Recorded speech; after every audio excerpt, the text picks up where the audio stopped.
وسلم صلى الله على محمد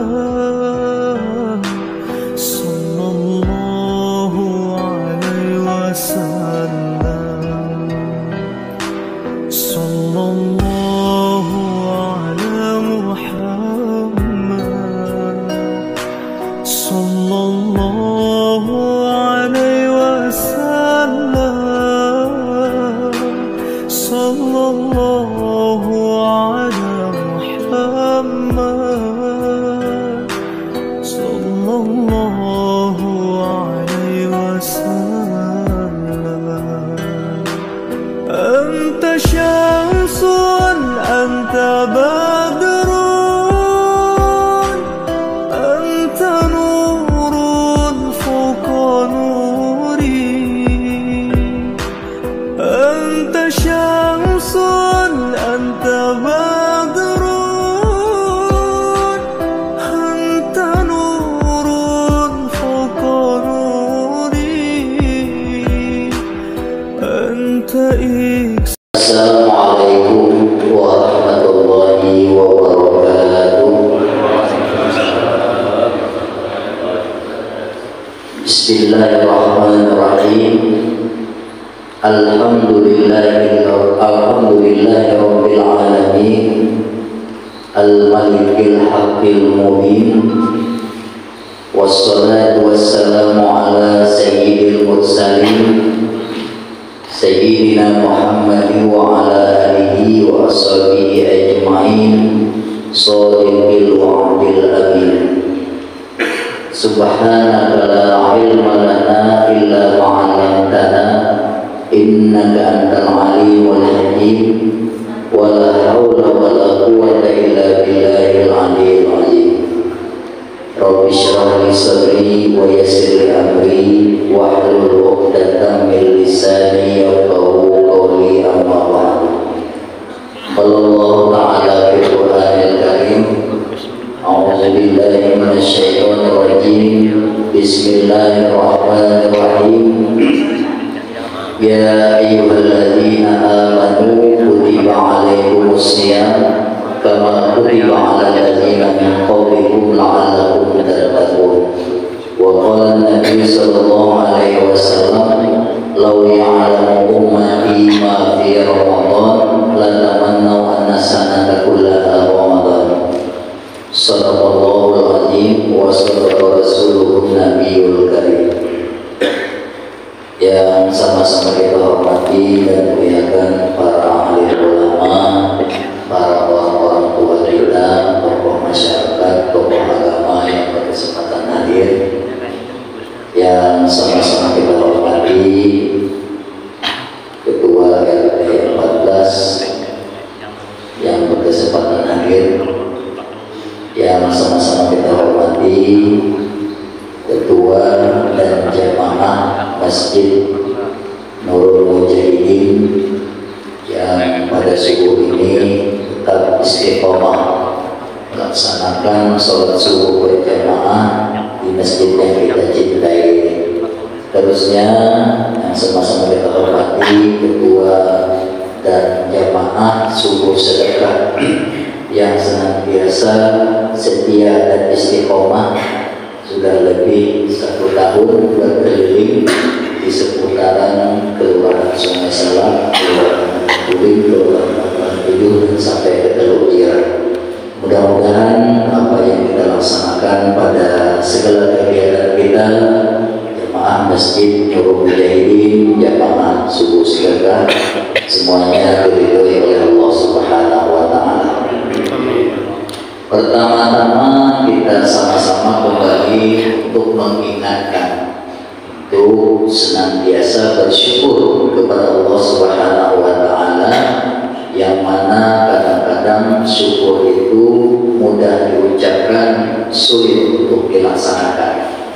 Oleh sebab itu dengan senantiasa kita saling mengingatkan untuk bersyukur kepada Allah Subhanahu wa Ta'ala, tentunya kita berharap kita selalu merasa apa yang kita laksanakan merasa apa yang kita dapatkan adalah semuanya bersumber dari Allah Subhanahu wa Ta'ala, baik itu dalam bidang materi, kehidupan harta, dan juga tentu yang paling utama kehidupan kita beramal dan beribadah.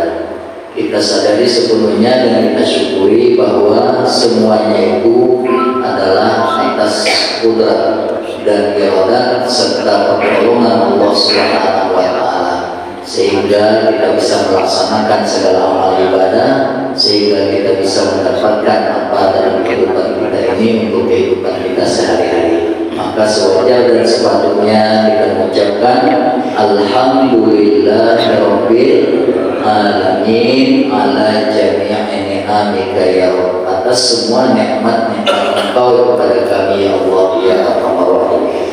Kemudian salawat dan salam tidak kita pernah lupakan kepada Nabi kita Muhammad sallallahu alaihi wasallam, yang mana jika kita senantiasa tidak mengingat kepada beliau, maka jadilah seorang tersebut menjadi umatnya yang paling pelit, paling pemalas dan sebagainya. Maka sewajar dan sepatutnya pula setiap kita mendengar nama Rasulullah sallallahu alaihi wasallam Muhammad, kita ucapkan Allahumma sholli ala sayyidina Muhammad wa ala ali sayyidina Muhammad. Kaum muslimin dan muslimat yang dirahmati Allah, pada kesempatan ini di bulan Ramadan, hari yang ke-8, hari yang ke-9 kita di bulan Ramadan ini, kita kembali mengingatkan untuk membuka sebuah ayat Al-Quran yang dasar daripada pelaksanaan puasa yang diturunkan oleh Allah Subhanahu wa Ta'ala pada tahun yang kedua daripada hijrah Nabi Sallallahu Alaihi Wasallam, yang mana ayat ini adalah awal daripada perintah puasa, yang mana sebelumnya belum dilaksanakan puasa Ramadan seperti ini. Yang ada Nabi Sallallahu Alaihi Wasallam itu berpuasanya kadang puasa Senin Kamis, kadang puasa Nabi Daud, kadang puasa Yaumul Bid. Ada puasa Senin Kamis biasa beliau lakukan karena kata beliau pada hari Senin itu aku berpuasa, aku cinta ketika amal ibadahku itu dihadapkan kepada Allah Subhanahu wa Ta'ala, aku sedang berpuasa. Kemudian yang kedua, yauma zalikal yauma wulidtu, pada hari itu aku dilahirkan. Pada hari Senin itu aku dilahirkan, aku suka berpuasa pada hari itu, kata Rasulullah sallallahu alaihi wasallam.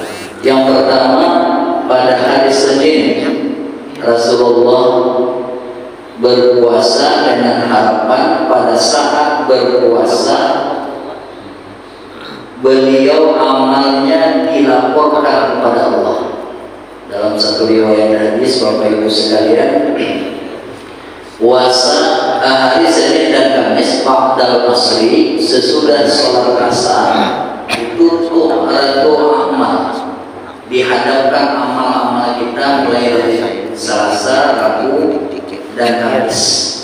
Kemudian mulai Kamis, mulai Jumat, Sabtu, Ahad, dan Senin itu dilaporkan pada hari Senin.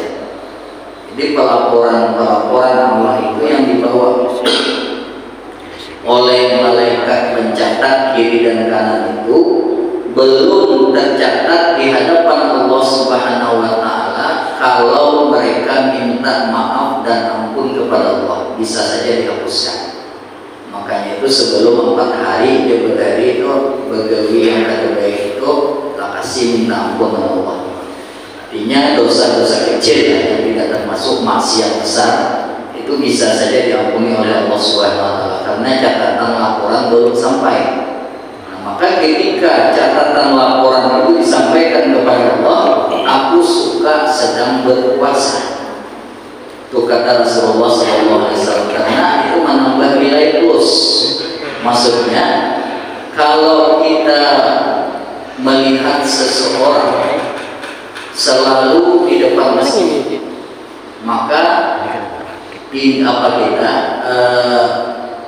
pemahaman kita terhadap orang tersebut, berarti orang ini mau sholat, berarti orang ini mau beribadah.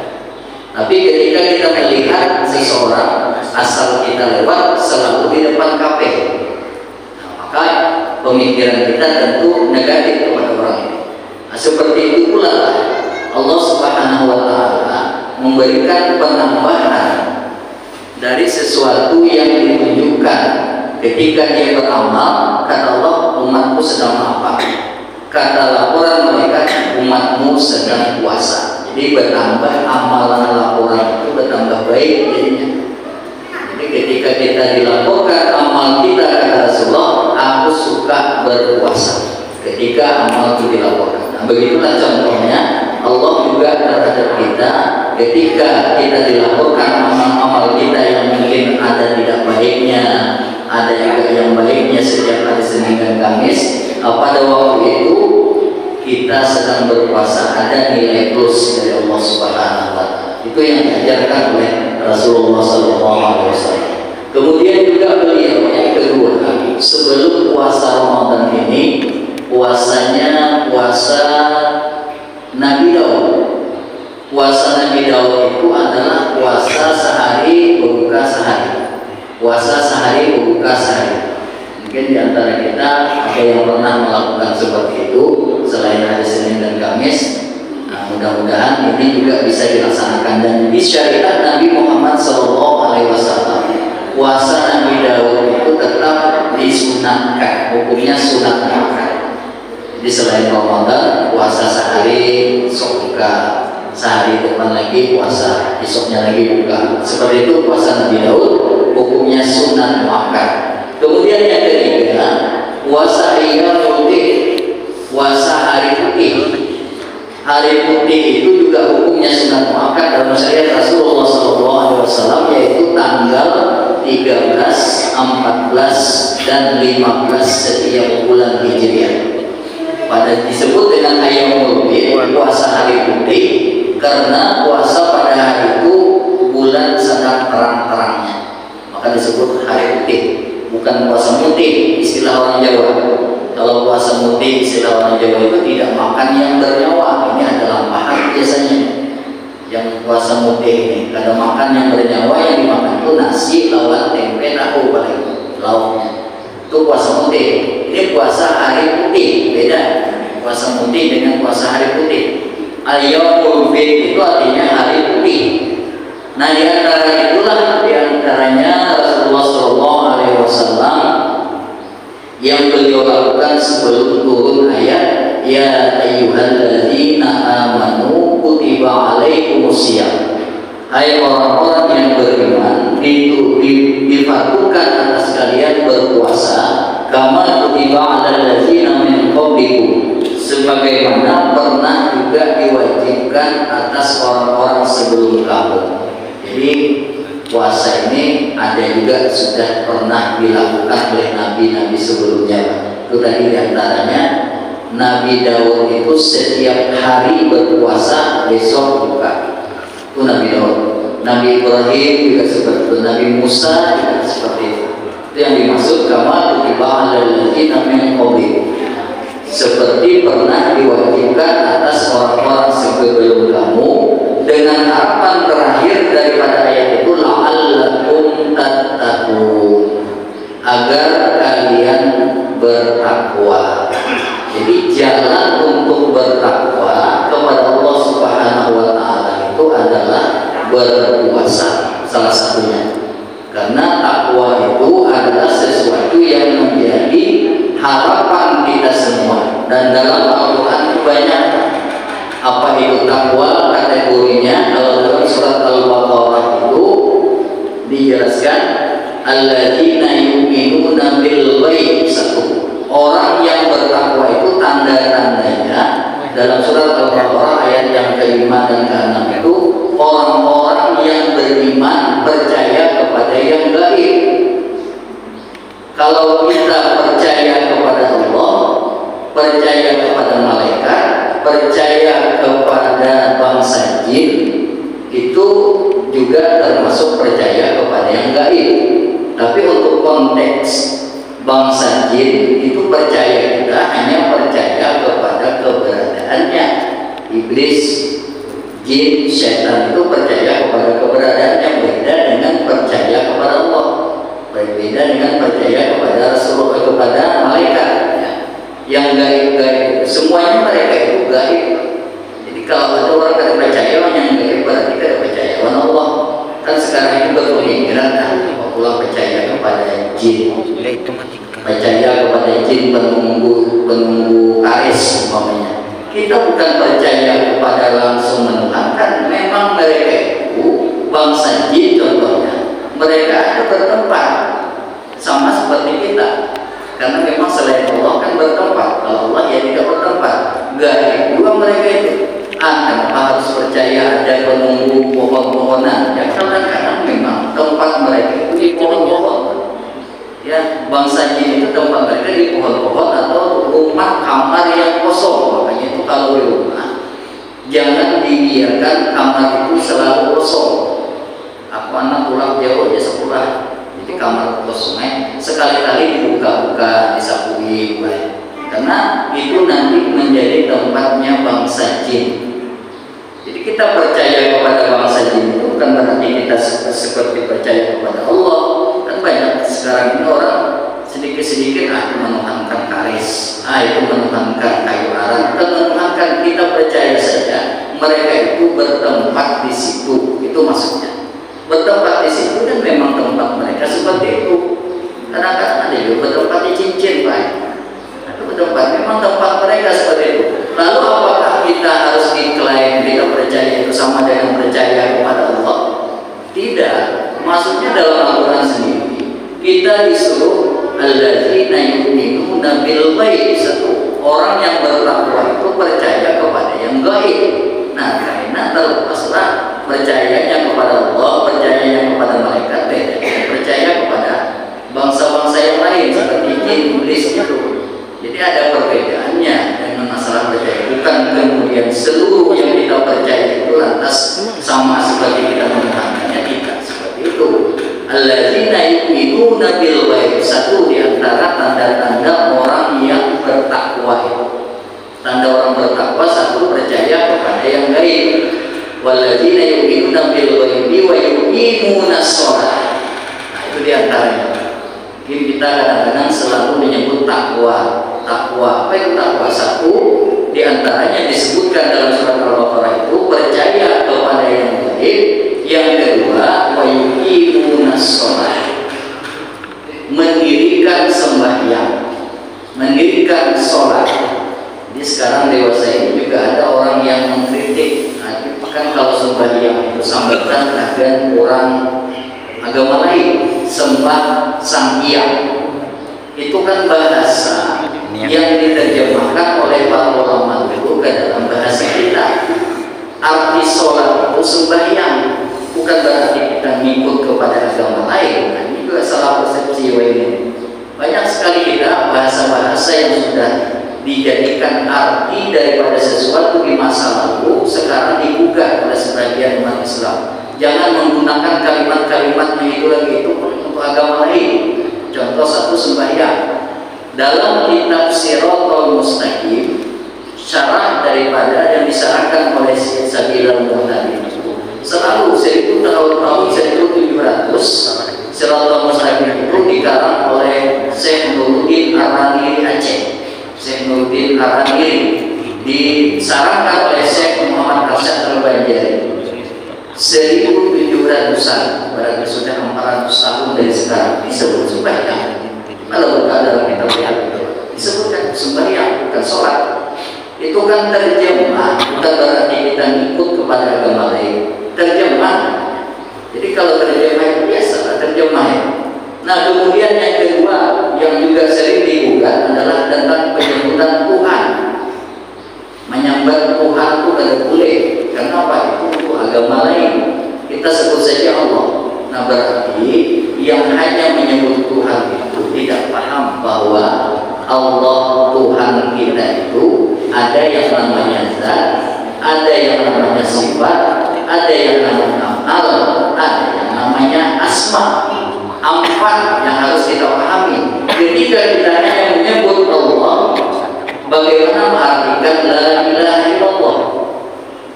Kita hanya pahami bahwa Allah itu nama, bukan zat. Perhatikan la ilaha illallah. Apa artinya? Tiada Allah selain Allah. Itu juga. Nah, la ilaha illallah. Tiada Allah selain Allah berarti orang yang hanya memfokuskan tidak boleh menyebut nama Tuhan itu tidak paham bahwa Allah itu punya zat namanya. Allah itu punya sifat. Allah itu punya amal. Allah itu punya nama.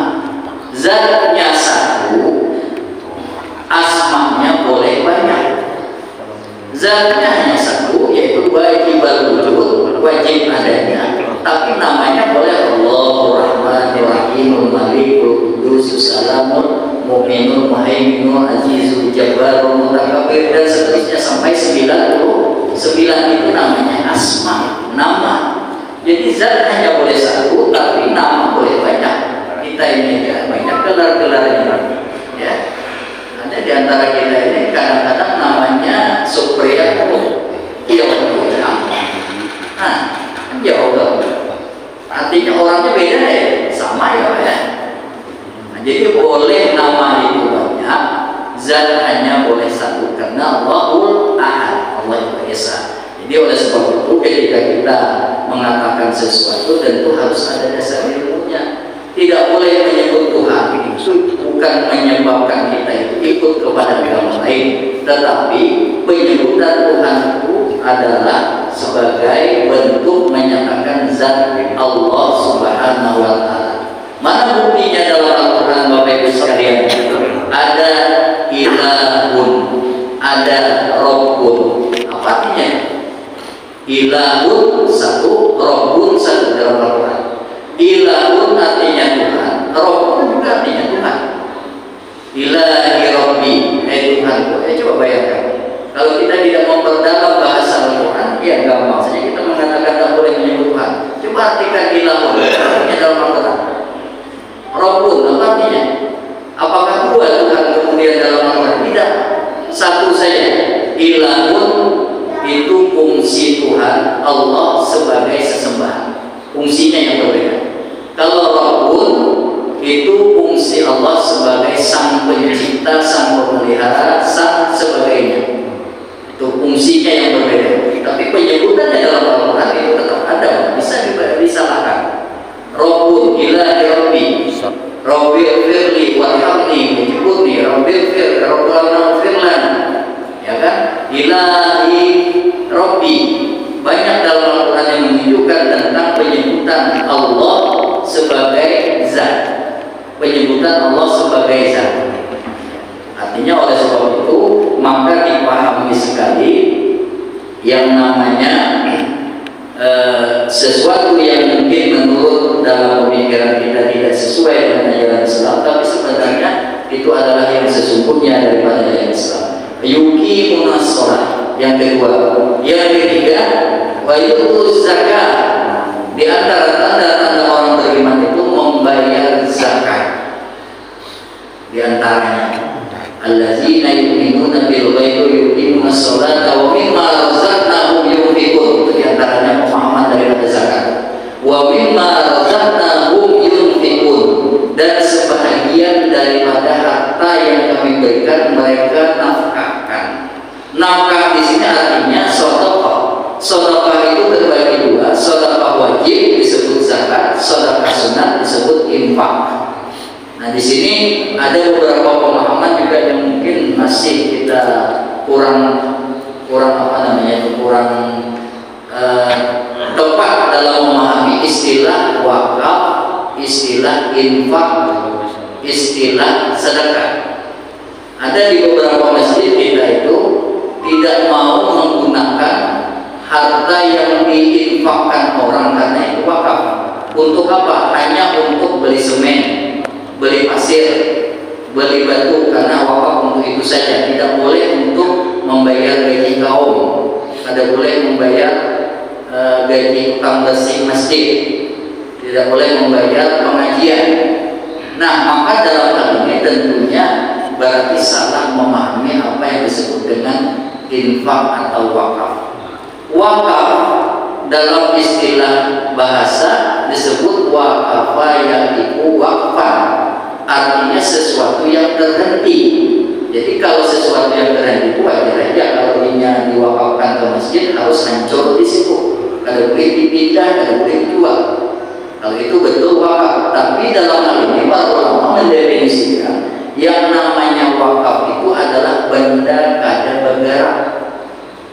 Nah, jadi kita kalau menulis kotak sebagusnya kotak infak, karena duit itu benda bergerak.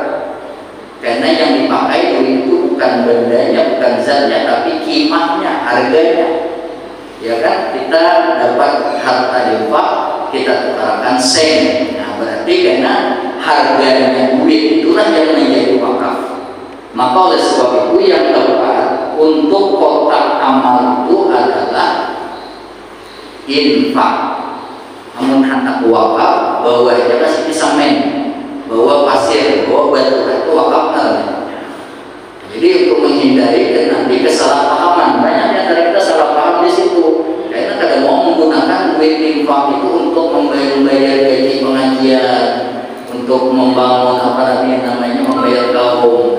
Kita ini Bapak Ibu sekalian, kalau hanya memikirkan fisik saja dalam kehidupan beragama, tetapi tidak memikirkan mental, 10 tahun ke depan, 20 tahun ke depan, masjid kita bagus, isinya ada lagi. Siapa yang isi? Karena kekanakan kita yang kita suruh belajar, gurunya ada dibayarkan gajinya, ada dibayar honornya. Kenapa? Akhirnya kekanakan ada pengajian lagi, kekanakan ada belajaran lagi. Kenapa? Karena dilarang daripada duit wakaf katanya. Nah, ini permasalahannya. Oleh sebab itu 20 tahun ke depan, gara-gara kita seperti itu pemikirannya, akhirnya surau masjid kita bagus seperti surau Mujahidin ini, tapi isinya siapa? Ada lagi anak-anak bapak, anak-anak bahari itu yang 20 tahun kemudian itu sudah menjadi remaja dan orang tua kada mau lagi bapak. Karena pendidikan dari ditanamkan di situ. Bagaimana belajar yang baik, baca kitab segala macam, mengajian kada mau. Kenapa? Kada mau dibayarkan daripada duit wakaf. Kan itu permasalahannya. Jadi ada kesalahan mindset kita pada dasarnya. Maka oleh sebab itu panitia masjid bagusnya menandai wakaf itu adalah benda-benda yang tidak bergerak, ataupun ada terpisah kotak wakaf, kotak infak. Jadi kayak itu jadi aman jadinya. Menghantam juga yang kotak wakaf itu jangan dipakai untuk yang lain-lain. Dia untuk beli semen, beli paku, beli apa untuk pembangunan yang sifatnya terhenti di situ. Yang infak silakan digunakan untuk bayar gaji kaum, bayar pengajian dan sebagainya.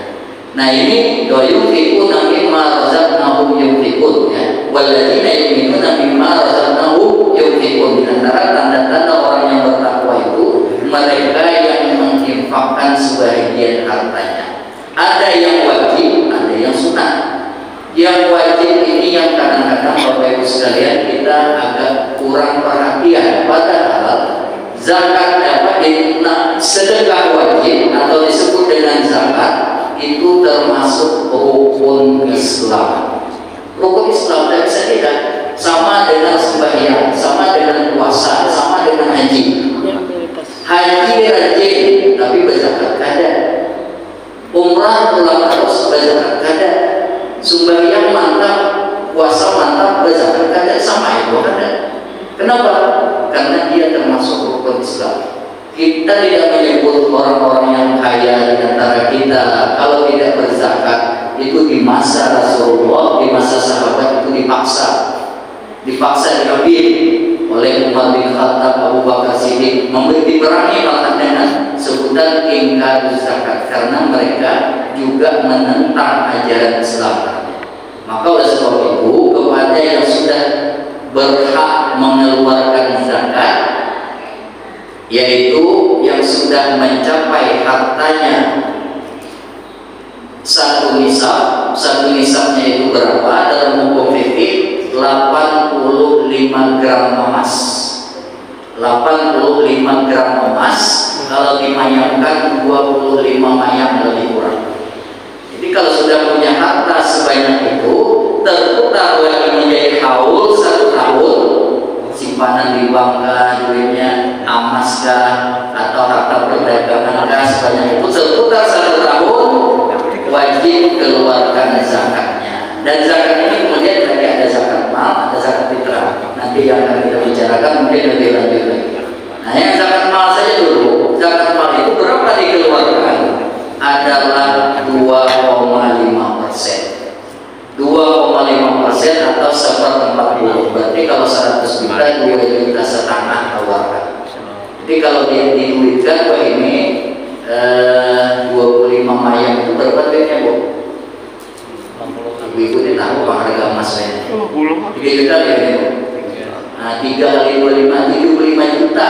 Bila diisi duit di bank, itu batas minimalnya sampai setahun. Tapi baru setahun belum lagi. Kira sampai 25 juta keluarkan, kakakpun komennya jadi sampai semisal. Bapak jadi kan? Jadi itu menghindari zakat itu sebenarnya ada banyak yang dilakukan orang dulu seperti itu. Tapi itu bukan dibenarkan dalam ajaran kita maunya.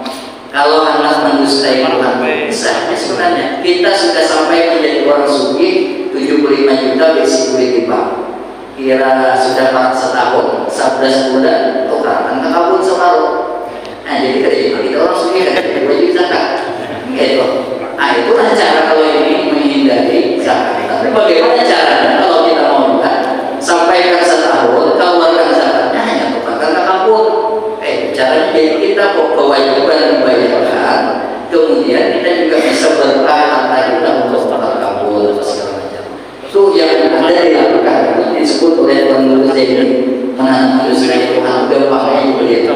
Pengurus ini sering menyebutkan bila sudah hampir setahun, sahawul, kita sudah menjadi orang kaya, cukup sampai 75 kalau duit ini tadi, atau karakan lain, atau bagikan ke ini. Jadi bini baru suki setahun, laki belum sampai suki setahun juga.